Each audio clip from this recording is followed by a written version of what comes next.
નમસ્કાર. સમગ્ર શિક્ષા રાજ્ય કચેરી ગાંધીનગર તરફથી હું કાઉન્સિલર નિકી પટેલ આપ સર્વનું હાર્દિક સ્વાગત કરું છું.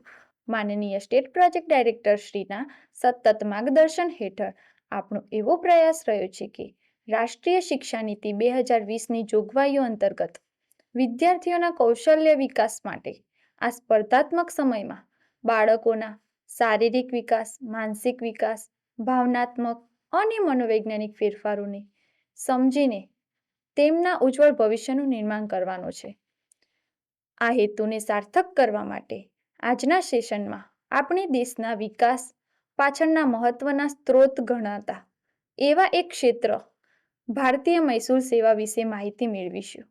સરળ ભાષામાં કહીએ તો મહેસૂલ એટલે કર કે વેરા જે જુદા જુદા પ્રકારે આપણે ભરતા હોઈએ છીએ, જેનો ઉપયોગ જનહિત અને દેશના વિકાસ પાછળ કરવામાં આવે છે. આ આખી જ વ્યવસ્થા કોણ કરતા હશે અને કેવી રીતે હશે? આ ક્ષેત્રમાં ક્યાં અને શું ભણવું? આ ક્ષેત્રમાં અધિકારી બનવા શું પગલાં લેવા? વિકાસની તકો વગેરેની માહિતી આપવા માટે આપણી સાથે જોડાયેલા છે નિશાબેન. તો નિશાબેન, સૌપ્રથમ એ જણાવશો કે ભારતીય મહેસૂલ સેવા એટલે શું? ભારતીય મહેસૂલ સેવા ઇન્ડિયન રેવન્યુ સર્વિસ કહે છે, જેને ટૂંકમાં IRS તરીકે પણ ઓળખીએ છીએ. ભારત સરકારની અખિલ ભારતીય સ્તરની અગ્રણી કેન્દ્રીય સેવા છે. આ સેવાનો મુખ્ય ઉદ્દેશ કેન્દ્રીય સરકારના કરવેરાનું સંચાલન, વસૂલાત, કરચોરીને અટકાવવી તથા આર્થિક કાયદાઓનું અમલીકરણ કરાવવાનું. તેમજ IRS મુખ્યત્વે 2 વિભાગમાં વહેંચાયેલા છે, જેમાં પ્રત્યક્ષ કર અને અપ્રત્યક્ષ કર આ બંને વિભાગનો સમાવેશ થાય છે. તો નિશાબેન, IRS અધિકારીની કામગીરી શું હોય છે અને તે ક્યાં કામ કરે છે?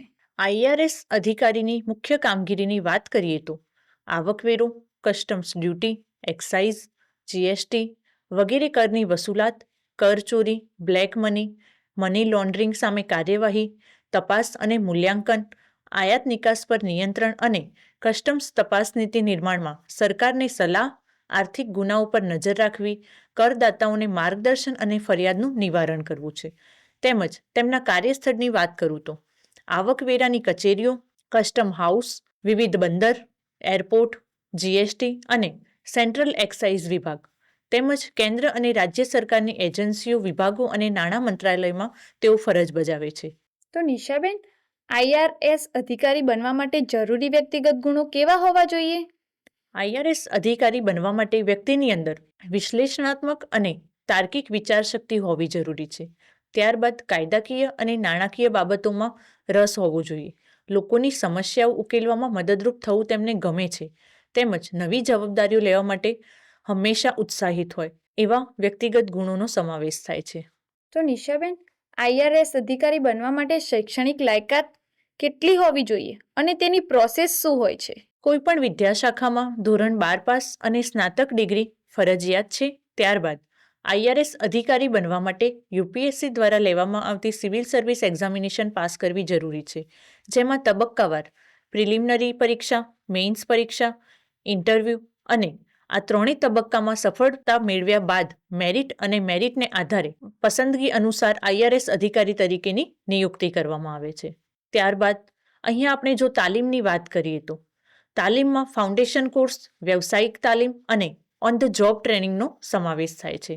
તો નિશાબેન, IRS અધિકારીનું માસિક વેતન કેટલું હોય છે? IRS અધિકારીનું માસિક વેતન સરકારશ્રીના પગાર પંચ મુજબ હોય છે.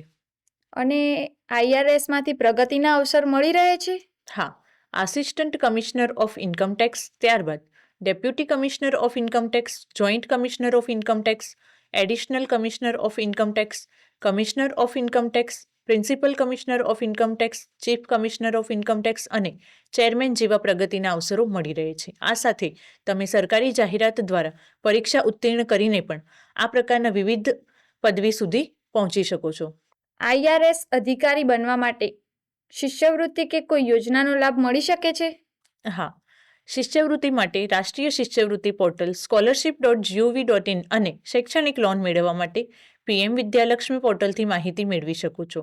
આ સંદર્ભે વિદ્યાર્થીમાં પ્રશ્ન હોય છે કે અભ્યાસ ક્યાં કરવાનો થઈ શકે છે અને તેમાં સફળ થયેલા અધિકારીઓની સાફલ્ય ગાથા વિશે કરિયર કાર્ડની લિંક અને આ હોદ્દાની વધુ માહિતી માટેની ઓફિશિયલ વેબસાઇટ આપ આ વિડીયોના ડિસ્ક્રિપ્શન બોક્સમાંથી મેળવી શકો છો. ખૂબ સરસ નિશાબેન, આપે ખૂબ જ મહત્વપૂર્ણ માહિતી આપી. ધન્યવાદ.